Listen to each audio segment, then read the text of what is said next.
大家好啊，我係阿添。最近我就喺 B 站見到有條影片流傳得都幾廣下嘅，係一位遊戲主播直播嘅時候嘅內容嚟嘅。如果大家未睇過，大家可以自行揾翻。我老爸得了 MVP。呢條片衍生咗好多惡搞嘅版本，咁當中唔少都係頗為有趣嘅。而其中一個版本係粵語配音版，我就留意到呢一條片嘅翻譯唔少語法上都係唔夠地道嘅，所以今日就講下呢一條片點樣先可以翻譯得更加符合粵語嘅文化。雖然嗰條片應該係 AI 翻譯同埋配音啦，但係當中嘅問題喺現實當中亦都係好多人真係有嘅。咁仲有人同我講，咁葵桑提0到3點評分比你高啊？嗱，首先呢一句評分比你高，語法上問題唔算話太大，但粵語入邊有更加地道嘅講法，因為廣東話當中我哋可以用過嚟表達等級，所以好多時候我哋係唔需要用比呢一個字嘅。譬如呢一度你就可以講評分高過你。講句題外話，灰喺粵語當中啊應該讀灰或者虧，不過呢條片啊唔係講發音，咁啊順帶一提嘅啫吓，冇咩嘢，繼續。你咁認呢個評分系統做乜嘢啊？佢會將人哋付出異化嘅。嗱，呢一句呢就起碼將個把翻譯成將，咁啊算翻譯得不過不失啦。如果係講成佢會將人嘅付出異化咗，咁就會更加好啲。但其實呢一個文法亦都唔算係最地道嘅，成句話係可以簡化成佢會異化咗人嘅付出噶。咁樣聽落呢就順意好多啦，係嘛？明唔明啊？知唔知咩叫異化同具體化嘅？呢句唔知點解個句尾多咗個嘅，咁我諗係啲 AI 翻譯嘅問題啦。你能夠話，你能咁講咩？嗱，呢一句嘅問題就比較大啦。你能夠話咁樣都仲過得去嘅，但你能咁講咩就完全唔合格啦。幾乎係冇人會喺口語當中咁樣講嘅，因為喺粵語口語當中，能係基本上唔會單獨一個字用嘅，能夠咁樣用係合理嘅。所以如果前後都變成能夠或者換成可以，咁啊都仲過得去啦。但其實最地道嘅講法係換成有得，所以係可以翻譯成你有得話，你有得咁講嘅咩？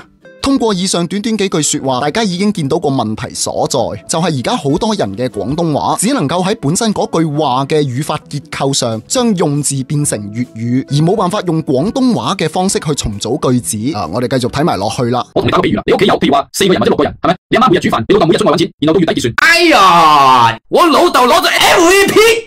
一睇我阿媽日日喺屋企做全職主婦，唔係洗衫就係煮飯，睇到你阿媽就睇到，你阿媽今個月嘅評分係3.0，你老豆今個月搵咗好多錢，係咪？13.0 carry 局，能咁算呢？呢一度能嘅問題係同之前一樣，而廣東話當中如果表達數學嘅計算意思，就不同於普通話當中一般會話算，粵語中係會用計，所以呢句說話應該變成13.0 carry 局，有得咁計嘅咩？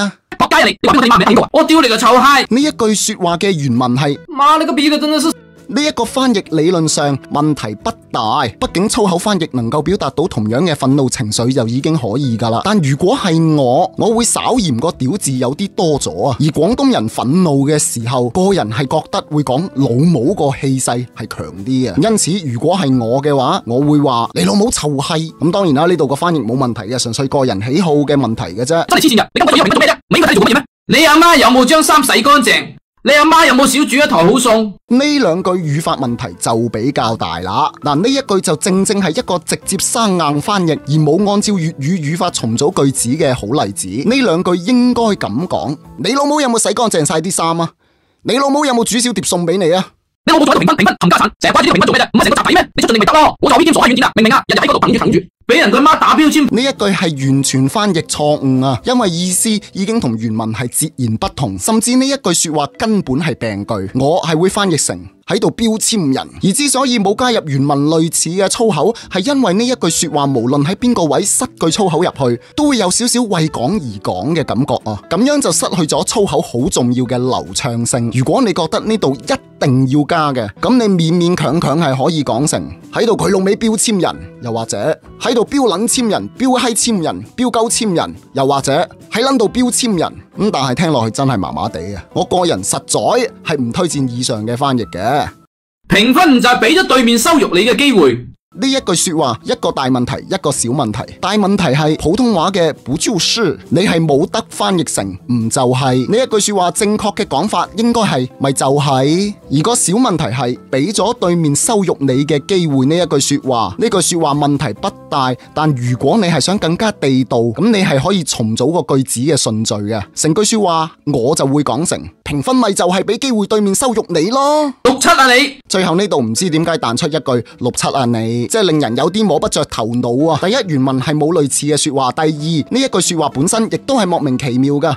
碌柒喺粵語當中可以有兩個意思，一個意思係糟糕了，即係廣東話當中大鑊嘅意思。如果你要表達呢一個意思，你就應該講成你碌柒啦。另外一個意思就係形容人愚笨唔夠醒目。如果要表達呢一個意思，你應該講成你一碌柒咁啊，你成碌柒咁啊。但無論邊一個意思，呢一度加入呢一句說話，呢一句粗口都係好突兀嘅，完全唔合理。為講而講，我始終認為粗口喺每一種語言當中都有重要嘅地位，但為講而講就實在係低俗啊，同埋難聽啊！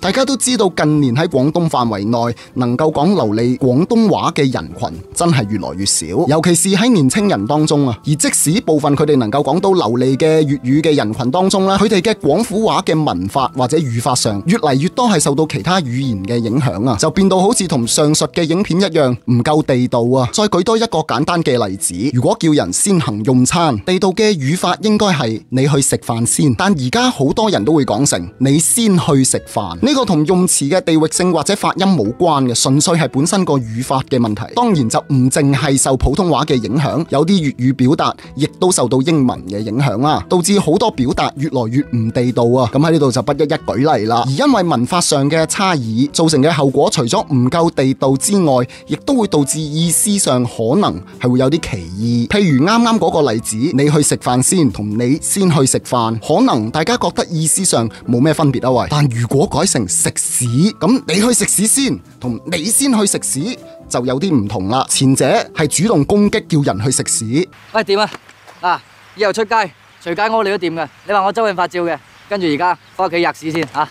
而後者你先去食屎，意思上就比較上係因為你俾人叫去食屎，所以你去反擊話你先去食屎啊。呢句說話同普通話當中嘅你才去吃屎更加接近。以上講咗咁多，其實都係想同大家表達一點，語法係有一定嘅重要性嘅。雖然喺大部分嘅情況之下係唔會影響理解，但亦都會令到成句話聽落就唔係好夠地道乜滯，亦都會喺少部分嘅情況之下係引起歧義。嗱，每次有呢啲探討廣東話嘅話題，無論係關於發音又好啊、用字又好啊、語法又好啊，都一定會有人話：而家啲小朋友肯講都好好噶啦，無謂要求咁多啦。我反問一句：如果一個小朋友喺度講緊所謂嘅粵語，但發音唔係粵語嘅發音，用字唔係廣東話嘅用字，語法唔係廣州話嘅語法，咁佢仲算唔算識講白話呢？